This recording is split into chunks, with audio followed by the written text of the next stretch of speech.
This week, Stacy and I continue to work nonstop, making sure that all the machines are running to finish all of our restocking. I've also been putting a little bit of time into the shop Corolla, getting it ready for a track day this weekend, and my Panic Wiring harness and ECU showed up for my Corolla. But last week I cut the video a little bit short because I wanted to show you guys how we go about setting up jobs in each machine, including the process of setting all the tools, calling the program, and working through the first part to make sure it's good to run in production. So I'm going to go out into the shop and show you guys what it takes to set up a job in a CNC machine. But before we do that, let me just show you this cool Panic Wiring harness and Link ECU that arrived. So this is the Link ECU that comes with the Panic Wiring AE86 plug-in kit. This is a Link Monsoon X. So there are a couple of things that I like about this ECU. One is that it's very compact. It's very easy to fit it inside the car. Two, it has an onboard map sensor, which means you don't have to wire a map sensor out in the engine bay. You can just connect a vacuum source here. Along with the ECU, they also recommend that you purchase an idle control valve, and this is because the Beam's engine normally comes with an electric throttle body that controls the idle. When you remove that electric throttle body, you now have no way of raising and lowering the idle based on the engine's temperature or other driving conditions.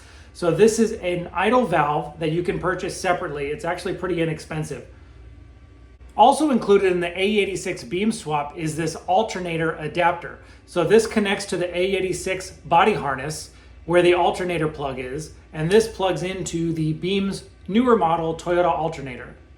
The kit also includes a new coolant temperature sensor and an air or ambient air temperature sensor. But probably the coolest feature of this entire kit is the actual wiring harness that's made by the guys at Panic Wiring. So I've been working with standalone ECUs for probably almost 20 years. In fact, I'm a trained Haltech tuner and I was an authorized Haltech dealer for quite a while. I'm very familiar with the types of packages that these ECU companies offer to their customers.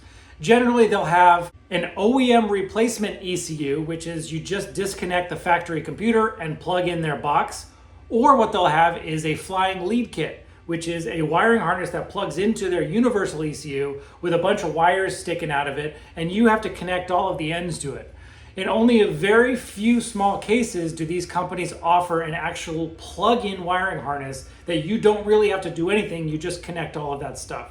What Panic has done here for the AE86 community is offered a nearly completely plug-in wiring harness. And what does that mean? That means it's terminated at the ECU side, meaning it plugs directly into the ECU, but it's also mostly terminated on the body side of the car. If you have an AE86, you're familiar with this plug. This is a body harness plug that connects just over the valve covers if you've got a 4AG. Now, having this plug is great because this eliminates a ton of manual wiring that you would have to do when installing a standalone. This has things like some of the body harness power wires and the reverse lights. It has the coolant temp sensor for your gauge. All of this stuff comes pre-wired, so this just plugs into your chassis harness. You don't have to wire it in. Another thing that I got with the kit is this fan relay kit. So an AE86 has a mechanical clutch fan on the front of the engine, but obviously if you switch to a Beam's engine, that uses an electric fan setup. So you can purchase this, which is an electric fan relay, and it plugs directly into the Link ECU. Some of the other things worth noting about this wiring harness is that it comes with a fuel pump relay, so you can eliminate the circuit opening relay in the Toyota. It also comes with a wired OBD2 port, so you can hook a scanner to it. It already has a pre-wired wideband O2 sensor input, and the factory harness plug again to plug inside the car into the AE86 chassis. Stuff like this is pretty invaluable when it comes to being a plug-in wiring harness. I almost forgot to mention, it also includes the pins to connect to the wiper motor. Now, on an AE86 engine harness, the windshield wiper motor is a part of the engine harness. So if you'd remove that, you would have to wire in your windshield wipers separately. Panic has thought about that and has included the wiper wires in with the engine harness that they sell for their AE86 Link ECU setup. So this harness and ECU is not really going to be going into my car right away. It's probably going to be something that I install in January. What I'm going to do is I'm going to work with the guys at Panic, and I want to create an installation video for the AE86 chassis. So if you guys have any specific questions about what it takes to install this Link ECU kit into your AE86, put those questions below and I'll make sure that they get answered in those videos. But with that all taken care of, let's go out into the shop and I'll show you what it takes to set up a CNC machine as we move from job to job to job. Today I'm going to be setting up our 4AG billet fuel rails in our VF2. The last program that we were running yesterday were the beams billet fuel rails. So the fixturing in the machine is actually going to be pretty similar. I don't have to do a lot of teardown when it comes to the fixturing, but I do have to change some of the tooling. I do have to call up a different program. I do have to probe the material to make sure that the machine knows where the material is, and I have to prove out the first part. So let's get started with that. So the machine that I'm setting up is our VF2SS. Normally we have a couple of vices in this machine. A couple of days ago, I switched over to this trunnion system that I made a couple years ago. This is a normal 6-inch vise. I put 8-inch soft jaws in it to hold the fuel rail material. What this trunnion allows us to do is to hold the material on the top side so we can do all the top machining, and then it can rotate the fuel rail over this way. We can drill the porthole on this side, and then the trunnion can flip the other way and we can do all of the work on the other side of the fuel rail. This is also how we put the -8 ORB ports on each end of the fuel rail. So the first thing I'm going to do when setting up the material stock location in the vise is I'm going to figure out how I can center this fuel rail into the middle of the vise so that when it rotates over, it's evenly spaced. One reason that that's really important is because as the vise rotates over, this fuel rail is actually going to get pretty close to the table here. So if I have this offset one way or the other, it might be able to rotate one direction without hitting, but when it rotates the other direction, it might have clearance issues with the table. So I know that these vise jaws are 8 inches long and the fuel rail material is 12 1/4. So 12 1/4 minus the 8 inches gives me 4 1/4 inches. If I split that in half, that gives me 2 1/8 on each end. So I'm going to take my tape measure and I'm going to adjust the position of the bar until it's 2 1/8 off of one side of the vise. That way I know that the spacing is even on both ends. Once I know that the material is centered, then I'm going to take this gauge tool. And this is an adjustable tool that you can use for when you're loading the parts. So I'm going to take this 2 1/8 and I'm going to adjust my part stop just like this and tighten it down. With this tightened down, now every time I load material, I can just take the part stop like this and slide it until it touches the end of the vise, and I know the material is in the same position every time. After the material is centered, then I can tighten down the vise. One thing to note about the soft jaws that are in this is that to add strength to the clamping on these soft jaws, I machine them down so that they're just about flush with the top of the vise. This way, the material that it's clamping is actually below the surface of the steel vise, which is going to increase the strength of the soft jaws. If these soft jaws were full height and this material was higher, there could be possible deflection of the soft jaws as I'm clamping. Now that's not that big of a deal when I'm just machining the top, but it is a big deal when I have this whole thing rotated over on its side and I'm drilling a 1/2-inch drill 6 inches through it. So after I've got the material set up, what I'm going to do is I'm going to call the program that I need. So what I'm going to do is go into my directory and look for the fuel rail that we need to make. And I need to make a large port race fuel rail. So fuel rail large port race 2021 was our last revision, and this is the first 4 operations. So I'm going to select the program. And then over on the program side, the beginning of the program is going to confirm the name, and it's going to tell me some of the tools that I need to put in here. So here's the overview of all the tools it takes to do the first 4 operations of this fuel rail. It starts with a 2-inch face mill facing the top of the part. This creates a nice flat finished surface on the top. Next, we take a 1/2-inch end mill and it roughs out the majority of the material. This gets rid of about 80% of the material from the raw stock. After the 1/2-inch end mill, we're using a 1/2-inch ball nose end mill. And this is going to be surfacing these radiuses that are on the edges of the fuel rail. You can see that this is not a square edge, this is a rounded edge. That's done by surfacing with a 1/2-inch end mill back and forth. The next tool is going to be a 3/8 flat end mill. This is going to come in and do the bores here for the hardware as well as these flat surfaces. After the outside shape of the part is finished, then the part's going to rotate over so we can do the ORB ports and the through hole of the fuel rail. After the material flips over to start on that -8 ORB port on the side, we first start by boring out the center of this ORB port with our 3/8 end mill. Then we go in with our specially designed port cutting tool that this cuts the side of the port where the O-ring seals. After that's done, we go in with a 3/8 chamfering mill and chamfer the top of the part, we chamfer the beginning of the thread, and then we come back with our 3/8 spot drill and we spot the center for our 1/2" through bore. Then we take our 7" long 1/2" drill and we drill from one side of the fuel rail all the way in to just past the center point. After the drill comes out, then we take our chamfer mill back in and we chamfer the hole that drill just drilled. The fuel rail gets flipped over and the same thing is done to the other side. After the ports are done, the fuel rail then flips back to the top side so we can add our 1/8 NPT port to the top. Then the fuel rail is done in this machine, and then it goes over into the DM2 to get the bottom side done. But I'm not going to show that in this video. So the next step is to get all these tools loaded into the machine. So this is what a general CNC machining tool is going to look like in a vertical mill. It's going to have a tapered holder and then a tool on the end of it. In this case, this is a 40 taper machine. So this is a 40 taper holder with a 2" face mill bolted on to the end of it. This is a 3 inserted Milltech Freedom holder. So all the tools are going to load the same. They get inserted into the machine after calling the right tool number, and then I'm going to check the tool length and set the tool length offset with our tool setter. So let's start by putting the holders in the machine.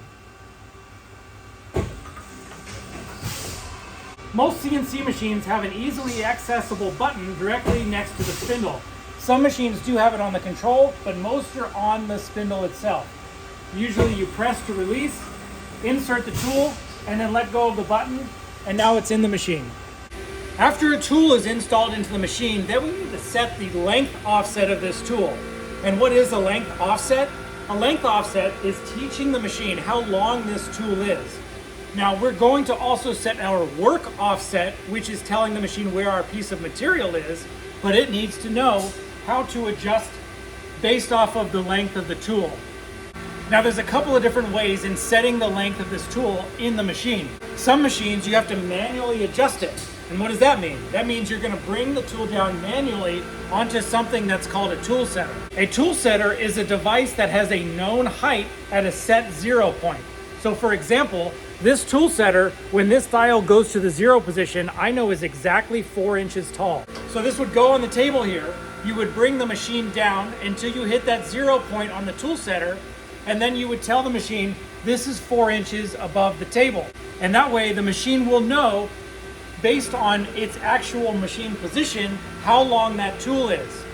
Now some machines are able to do this automatically. This machine has probing capabilities, so it can automatically figure out where the workpiece is, and it can also automatically set its own tool lengths. However, I need to first give it an approximate tool length of the tool before it can do it automatically. So I simply take an approximate measurement from the spindle taper to the end of the tool. In this case, it's about 3 inches. So I go into the control, I tell it that it's about 3 inches, I tell it that it's a 2" face mill, and it does the rest. It automatically sets the length. This is what that looks like. So based on that approximate value that I told the machine, that 3 inches, it's gonna bring the spindle down just above this tool setter. It's then gonna start rotating counterclockwise and then very slowly bring it down until it touches. Once it touches, it's gonna retract, and then it's gonna move at an even smaller amount until it touches again, so that it can get a precise length measurement of that tool.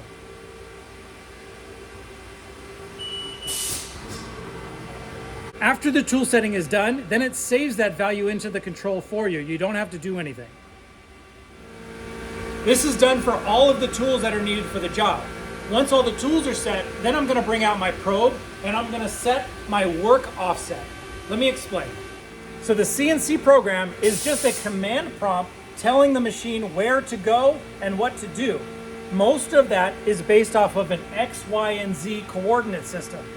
Now this is a 3-axis machine, meaning it moves in 3 different directions. The spindle moves up and down, that's our Z-axis. Our table moves left and right, this is our X-axis, and our table moves forward and back. That's our y-axis. Now the machine knows where all of those axes are at any given time. What it doesn't know is where our piece of material is. Now all of that is very important because all of the values that are in the program are based off of a coordinate 0 position.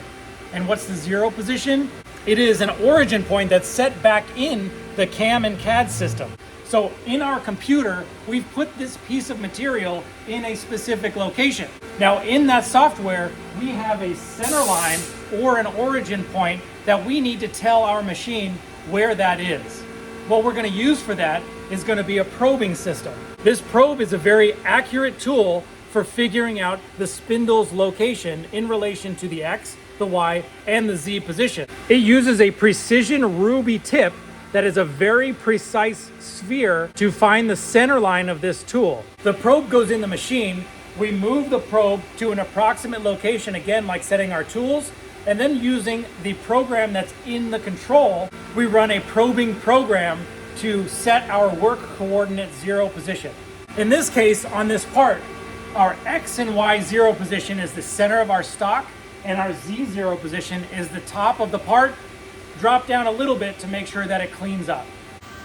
So the first thing we're going to do is we're going to jog this probe to an approximate location. We're going to move it to the center of our material. Then with the probe in the approximate center, we go into the control and we tell it to run a probing cycle of a rectangular block, which is what this is. We put the value of the length of the material and the width of the material, and it does the rest. In the control, there are different templates for using the probe. You can probe the inside of a bore, the outside of a round boss, the inside of a rectangular pocket, and in our case, the outside of a rectangular block. There's other templates as well, but we're going to start with this rectangular block template. We're going to tell it that our material is 2 inches on X and 12 1/4 on the Y direction.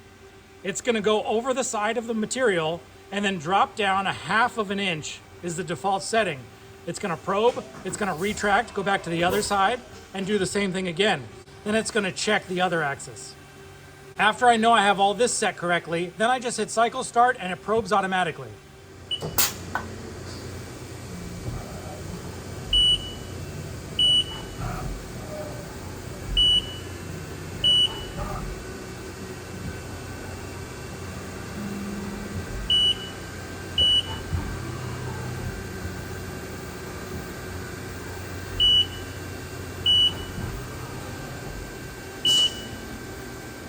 Now that everything is set, all I do is push cycle start and I go do something else. Obviously that's not true. What I'm going to do is I'm going to sit here with the machine and I'm going to put it in a mode that's called option stop. This is going to make sure that the machine stops running after each tool is completed. So I can verify that each tool is doing its job correctly before moving on to the next one. Now as each new tool comes up, I'm also going to do an extra check to make sure that the length is correct.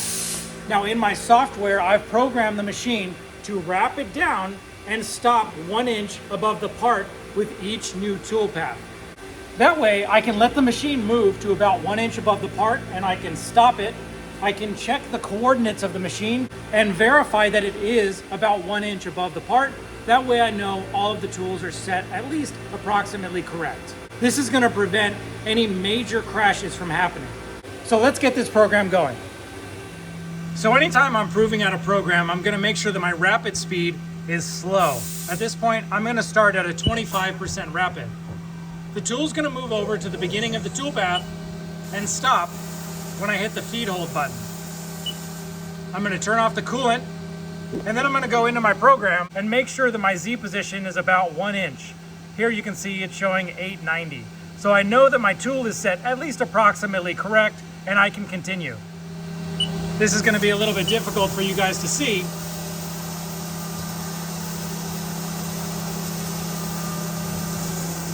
But I assure you the rest of the tools are much easier to watch. After the face mill's finished, usually what I do is just check the part to make sure that it actually did clean up all the top of the material. In this case, it did. The next tool is going to be our 1/2 inch end mill. And again, I'm going to verify its length by stopping it approximately 1 inch above the part. Now I can check in the control. Again, shows about 1 inch, so I know that we're good to go. I'm gonna go an extra level here, and I'm gonna turn my feed rate down to make sure that my coordinate positioning is okay, and that the end mill is not digging heavily into the material. I'm letting it feed around slower than its normal feed rate so that I can stop it in case anything goes wrong. After one time around the part, I know that the coordinate system is good and the tool length is good, then I can speed back up to 100% feed rate. This roughing toolpath starts at 160 inches a minute, and then after its first back feed is going to speed up a bit. Now it's going 280 inches a minute.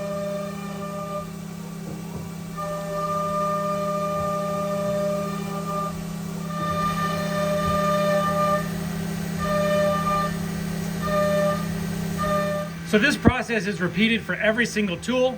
I'll show you once I get to the point where the fuel rail rotates over so we can do all the side work. So now I've stopped the program after the top side is completed. The next thing it's going to do is it's going to rotate the trunnion each direction so that we can work on the port sides. Now remember when we set the work coordinates off of the top of the part? In this case, that goes all out the window when we rotate the part. So using different offsets, meaning different saved work coordinate systems, we can rotate the part, use our probe, pick up the location of the part again, rotate it the other way, and pick up the location of the part on the other rotation, and the machine can know where the part is in the top, the 90 degree, and the minus 90 degree position. So the next thing to do is to set those coordinates with the probe after rotating the part.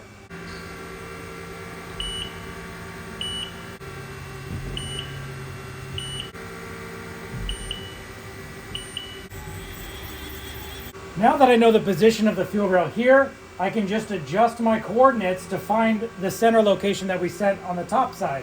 For example, we picked up the top here, but we know that the center of our part is here. So I just subtract that value in the control. This process is done for the other side as well. Now with the coordinates set, we can run the two 90 degree positions.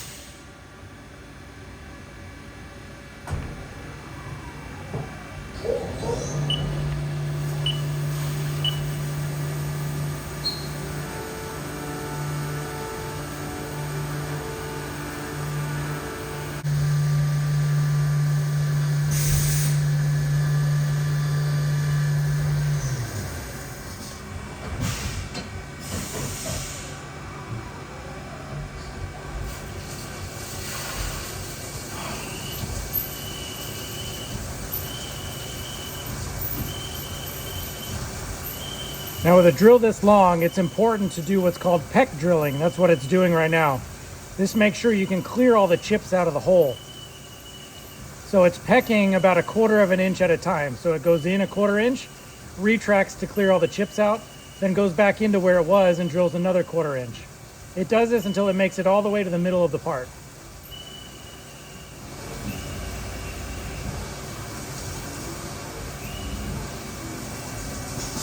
Now we use a thread mill to cut the thread for the -8 ORB port. This is a 1/2 inch Mari tool thread mill.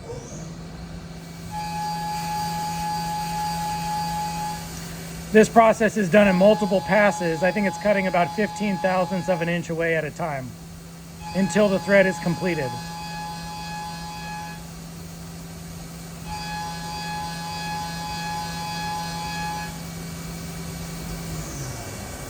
Now the trunnion's going to rotate the fuel rail over to the other side and do all of the same stuff.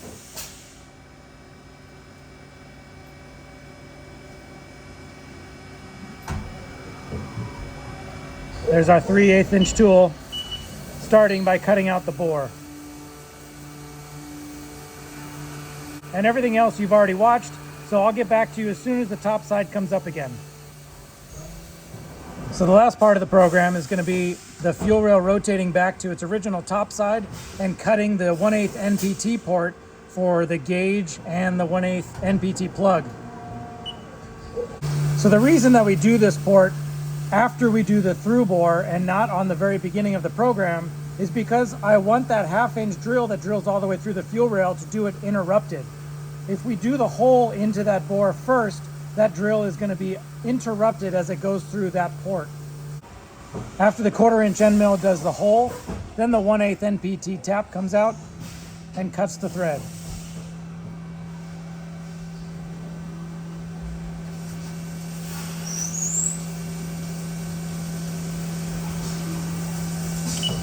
And then the very last thing that happens is that threaded hole now gets chamfered to get rid of the burr on the entry.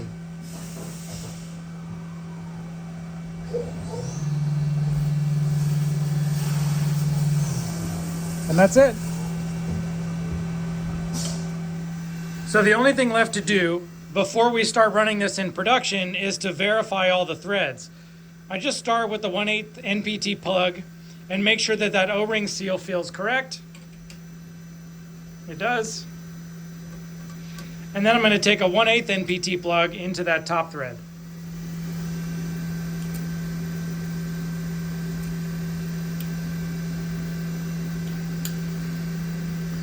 And again, good engagement.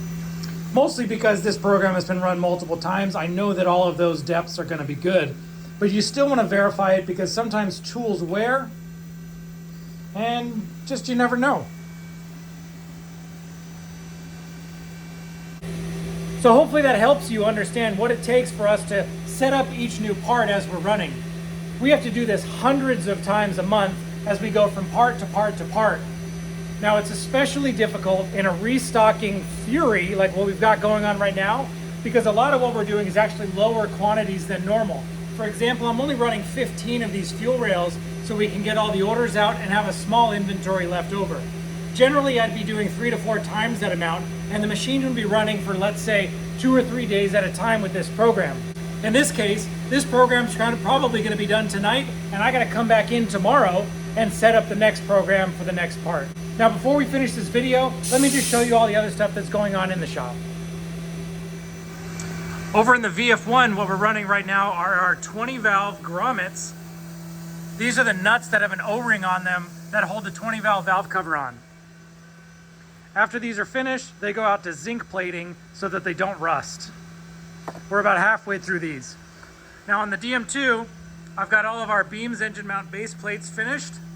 Over here are our beams ITB adapters. These are going to go after those fuel rails come into the DM2 for the bottom side operation. This is just done now running the beams fuel rails on the bottom side, so I got to pull this job apart and do everything that you just saw me do over on the VF2, on the DM2, so that we can finish the 4AG fuel rails today. And lastly, I've got the Corolla in the shop because I'm getting ready for this track event that's this weekend, the Threes Racing event over at Apple Valley. If you followed along at all, I'm actually going to do a couple of videos of all the things that I've done to this car in the last week or so. But the quick overview is, I've got the driver's seat mounted in a better position than it was. I've now installed seat belts on the passenger side. I've managed to put a front sway bar on it. I've reset up the front suspension. I also set up the rear suspension and installed a COS LSD, which I'm going to do a whole video of as well. Hopefully I can get those videos out probably sometime next week because I need to edit this video so you can see it in 2 days on Friday. Anyway, thanks for watching. I'll see you guys next week.